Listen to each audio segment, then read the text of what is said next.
Bienvenue dans cette nouvelle analyse en profondeur. Je suis vraiment ravie de me plonger dans nos dossiers aujourd'hui. Bonjour, oui, c'est une grosse journée, on a un sujet assez massif. Absolument. On est le lundi 23 février 2026. Et pour quiconque gravite autour de la métropole québécoise ces jours-ci, il suffit de lever les yeux pour constater que les grues ont définitivement pris possession du ciel sur la rive sud. C'est dur de les manquer en fait. Ouais, l'objectif de notre exploration d'aujourd'hui, c'est de comprendre une métamorphose radicale, celle du secteur Panama à Brossard. Un endroit qui a longtemps été perçu juste comme un lieu de transit. Exactement. Dans l'imaginaire collectif, c'était un immense stationnement asphalté, balayé par les vents. Et là, cet espace s'impose comme le véritable laboratoire de la densification intelligente au Québec. L'ampleur de cette mutation, ça dépasse largement le simple cadre de la construction résidentielle. C'est un changement de paradigme urbain complet. Pour bien saisir la portée de ce qui se déploie sous nos yeux en ce début d'année 2026, notre analyse s'appuie sur une publication conjointe, très détaillée, issue des portails wikiresidence.ca et infodrone.ca. Oui, un excellent dossier. Le document s'intitule « Le secteur Panama à Brossard, quand le rail redessine la rive sud ». Ce texte détaille comment le réseau express métropolitain, le REM, fait bien plus qu'être un simple moyen de transport. Il redéfinit tout. L'immobilier, l'emploi, le mode de vie. Voilà. D'accord, décortiquons tout ça. Commençons par la fin d'une époque. Autrefois, quand on parlait de Panama, ça évoquait invariablement un océan d'asphalte. Le stationnement incitatif classique, oui. C'était ça, un espace où la voiture régnait en maître. La carrosserie primait sur l'humain. Et la stratégie documentée dans nos sources vise très précisément à démanteler cette culture du tout automobile. C'est pas une mince affaire, hein. Mais puisque notre auditoire connaît déjà bien les grands principes du TOD. Le transit orienté développement. Exactement. Ce qui retient l'attention dans le cas de Panama, c'est pas la simple application du rayon classique de 500 à 800 mètres autour d'une station. C'est quoi alors? C'est plutôt l'agressivité et la profondeur de la mixité proposée. Ce qui est fascinant ici, c'est l'engagement à ne pas reproduire les erreurs du passé. En créant des cités dortoirs, mais à la verticale. Voilà. L'intégration de commerces de proximité, de bureaux et d'espaces publics directement au pied des tours résidentielles, ça démontre une vraie volonté de retenir les gens sur place, Créer un écosystème autonome. plutôt qu'un simple point de départ vers le centre-ville. Oui. Et cette approche, ça remplace les vastes étendues d'asphalte par des pistes cyclables, des trottoirs élargis, qui convergent tous vers la station haute performance. Tout à fait. Par contre, la documentation soulève un enjeu crucial avec ce type de redéveloppement massif, le risque de gentrification extrême. Le fameux ghetto de luxe. Exactement. Et la parade planifiée, elle s'articule autour d'une mixité sociale imposée par le plan d'urbanisme. Les plans détaillent une intégration délibérée de studios pour les jeunes professionnels. De grands condos pour les familles aussi. Oui, et également des logements abordables. C'est de l'ingénierie sociale pour forger une vraie vie de quartier, là où il n'y avait hier que des rangées de voitures. C'est résident. Sur un autre front, cette densité sert un objectif environnemental chiffré. En couplant la conception d'un quartier axé sur la marche avec l'adoption du transport électrique du REM, on prévoit une diminution drastique de l'empreinte carbone. La mathématique de l'urbanisme est implacable à ce niveau-là. Si on réduit la dépendance à l'auto en solo, ça entraîne une baisse proportionnelle de la congestion. Les sources font d'ailleurs état d'un soulagement attendu sur le pont Samuel de Champlain, un axe qui est historiquement saturé. Un soulagement bienvenu d'ailleurs. Oh oui. Et cette promesse de fluidité et de réduction des gaz à effet de serre, ça n'attire pas que des résidents écolos. C'est un véritable aimant à capitaux. Les chiffres avancés par les bâtisseurs donnent vraiment le vertige. Je confirme. Les prévisions estiment la fréquentation de la seule station Panama entre 15 000 et 20 000 passages quotidiens à terme. C'est énorme pour une seule station.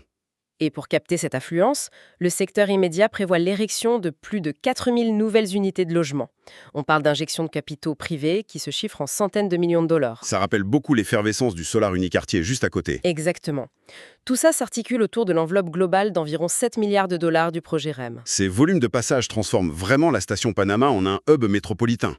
Et pour matérialiser cette vision, la ville de Brossard s'appuie sur des acteurs de premier plan. Oui, le projet névralgique, qui s'appelle Panama Brossard, a été approuvé à l'unanimité en juin 2024. Il est piloté par un consortium très connu, Prevel et TGTA. Leur réputation n'est plus à faire pour ce qui est de livrer des milieux de vie intégrés. Non, et leur plan directeur prévoit à lui seul l'ajout d'environ 1776 logements déclinés en plusieurs phases. Et c'est justement ce calendrier qui nous ancre dans l'actualité de ce mois de février 2026. La fameuse phase A1 est enclenchée en ce moment même. les chantiers les plus imposants du secteur. La pièce maîtresse de cette première phase, c'est une tour de 30 étages. La toute première de cette envergure dans les environs. Elle va devenir la signature visuelle du nouveau Panama, L'instructure imposante, elle compte environ 325 unités résidentielles. auquel on ajoute 8 900 mètres carrés d'espace de bureau et 800 mètres carrés pour le commerce de détail au rez-de-chaussée. C'est un microcosme économique à la verticale.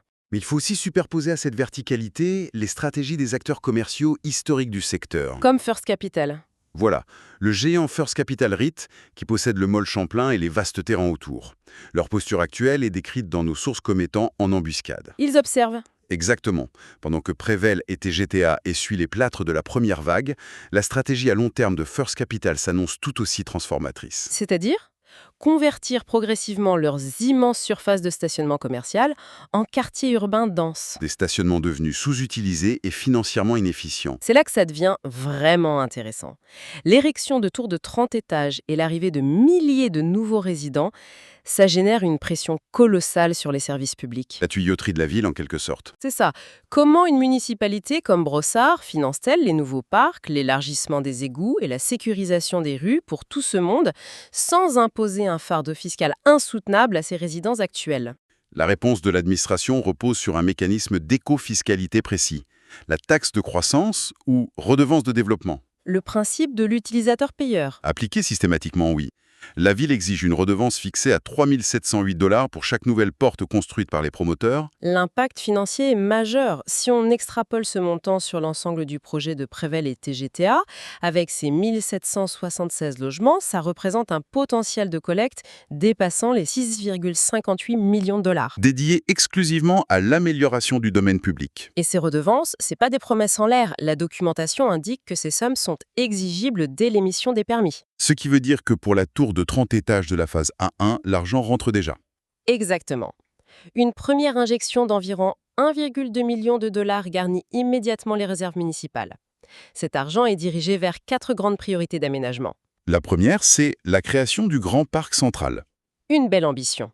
Le projet s'inspire du parc Martin Luther King à Paris, dans le quartier des Batignolles. L'objectif est de déminéraliser ce secteur lourdement bétonné pour implanter un vaste poumon vert. Pensé pour être l'épicentre social de la communauté, à moins de 300 mètres de chaque nouvelle résidence. L'analogie avec le parc parisien illustre la volonté de créer un aménagement paysager sophistiqué. Ça intègre la gestion des eaux pluviales et la biodiversité. C'est pas juste un carré de gazon.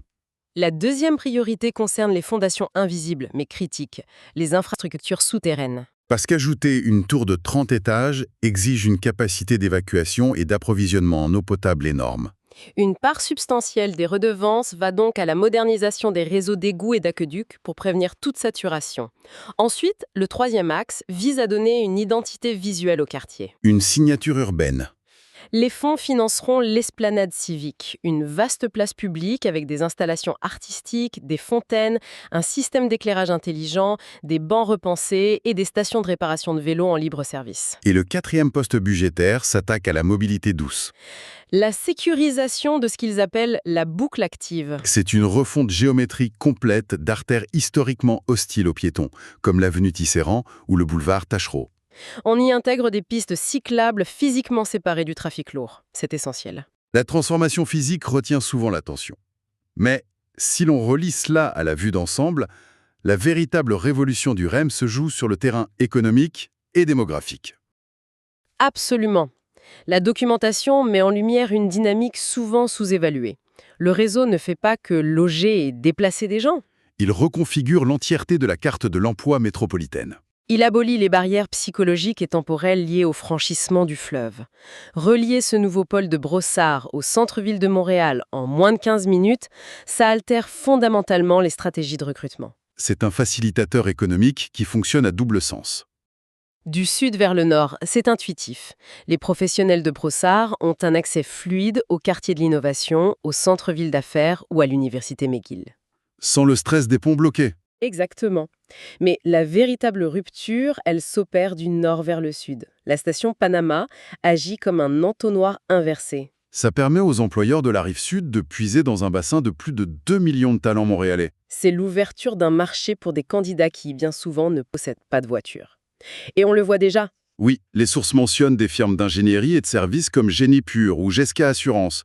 Elles intègrent la proximité de la station Panama comme un levier d'attraction majeur. Ce bénéfice s'étend aussi au commerce de détail. Les centaines d'employés du Mail Champlain ou de la Place Portobello peuvent faire le trajet depuis l'île de Montréal avec une efficacité redoutable. Ou même envisager de s'installer dans les nouveaux complexes à côté de leur travail. Au-delà de l'accès au bassin de main-d'œuvre, il y a des gains de productivité liés au transport lui-même. Le Wi-Fi, notamment. Oui, la connexion Wi-Fi ininterrompue à bord des rames du REM permet de commencer sa journée de travail en transit. Un contraste saisissant avec la conduite automobile dans les embouteillages. Ce qui nous mène directement à une autre transition majeure analysée dans le document, l'effondrement progressif du modèle du stationnement gratuit. Et illimité. La logique foncière dicte cette disparition. À mesure que Panama se densifie, la valeur du mètre carré explose. Consacrer des terrains hors de prix au stockage diurne de véhicules inactifs, c'est devenu une aberration économique. Les employeurs saisissent cette opportunité, ont converti ces vastes aires de stationnement coûteuses en espaces de bureaux générateurs de revenus. Ou en zone de production à haute valeur ajoutée. C'est une évidence financière. Mais ça engendre de nouvelles pratiques en ressources humaines. Sans la sacro-sainte classe de stationnement réservé, de nombreux employeurs pivotent vers l'offre de crédit de transport. La prise en charge des cartes puces, C'est le nouvel avantage concurrentiel. Ça résonne particulièrement auprès de la génération Z et des millénarios qui se détachent de la propriété automobile individuelle. de surcroît, s'implanter au cœur d'un projet TOD et subventionner le transport collectif de ses employés permet de bonifier considérablement les critères ESG des entreprises. Ces indicateurs en matière d'environnement, de société et de gouvernance sont devenus cruciaux pour l'image corporative. On passe d'une époque où l'automobile symbolisait le statut hiérarchique à une ère où la réduction de l'empreinte écologique constitue la nouvelle norme valorisée. Alors, qu'est-ce que tout cela signifiait au fond ? Si on synthétise les éléments de notre analyse, on est témoin d'un nouveau contrat social et urbain en matière de densification intelligente. Le secteur Panama démontre que la banlieue possède la capacité de s'urbaniser intensément tout en décuplant son attractivité. Le paradigme s'est inversé. L'immobilier ne s'articule plus autour de l'axe routier, mais se greffe sur l'axe ferroviaire et la fluidité piétonnière. Les termes de ce contrat sont clairs, La concession d'espaces de vie privés plus restreints. contrebalancés par l'accès immédiat à des espaces publics vastes, aménagés et hyperconnectés à la région métropolitaine. Cela soulève une question importante qu'il convient de garder à l'esprit, car elle touche à l'essence même de l'expérience en banlieue. Je vous écoute. Le cœur de ce contrat repose sur l'abandon progressif des grands espaces privatifs. Ces vastes cours arrière gazonnés, qui ont longtemps défini l'étalement urbain, on les sacrifie au profit d'espaces partagés, comme l'esplanade civique ou le grand parc central. C'est un changement culturel profond.